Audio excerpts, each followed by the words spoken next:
الله والصلاة والسلام على رسول الله. أهلا بكم في قناة الجماهير والكورة، وأهلا بكم في فيديو جديد. أهم حاجة لو بتشوف الفيديو ما تنسناش في اللايك مهم جدا عشان خاطر الفيديو يوصل لأكبر عدد من الناس والناس كلها تستفاد منه.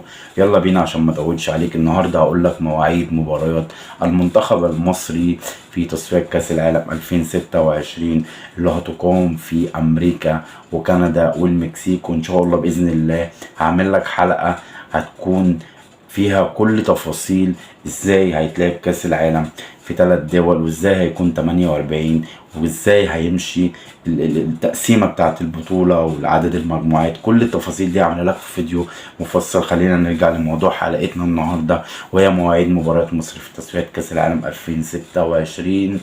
وان شاء الله اقول لك على الفرق اللي هي مع مصر. عندنا مصر وجيبوتي واثيوبيا وسيراليون وغينيا بيساو وبوركينا فاسو. دي مجموعة مصر في كأس العالم 2026. وأول مباراة هتكون مع منتخب جيبوتي مع مصر هيكون يوم 16 نوفمبر 2023.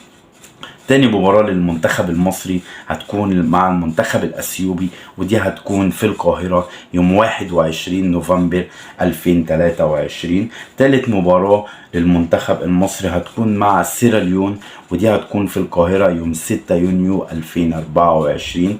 رابع مباراة للمنتخب المصري هتكون مع غينيا بيساو يوم 11 يونيو 2024. خامس مباراة للمنتخب المصري هتكون مع بوركينا فاسو، ودي هتكون في بوركينا فاسو يوم 21 مارس. سادس مباراة للمنتخب المصري هنرجع نلعب بوركينا فاسو، بس هتكون المباراة في القاهرة يوم 25 مارس 2025.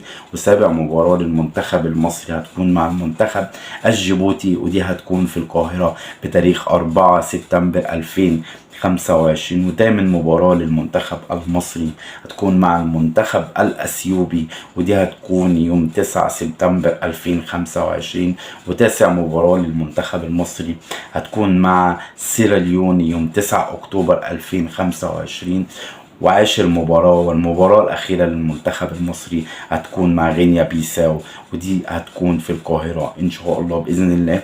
بنتمنى للمنتخب المصري يوصل لكأس العالم. طبعا مفيش أسهل من كده في قرعة المجموعات، ومفيش أسهل من كده في المرة دي في التصفيات. احنا الفريق القوي معانا وهو فريق بوركينا فاسو، هو الفريق اللي هيكون منافس لينا في المجموعة دي. بنتمنى التوفيق للمنتخب المصري والصعود لكأس العالم 2026 في أمريكا وكندا والمكسيك.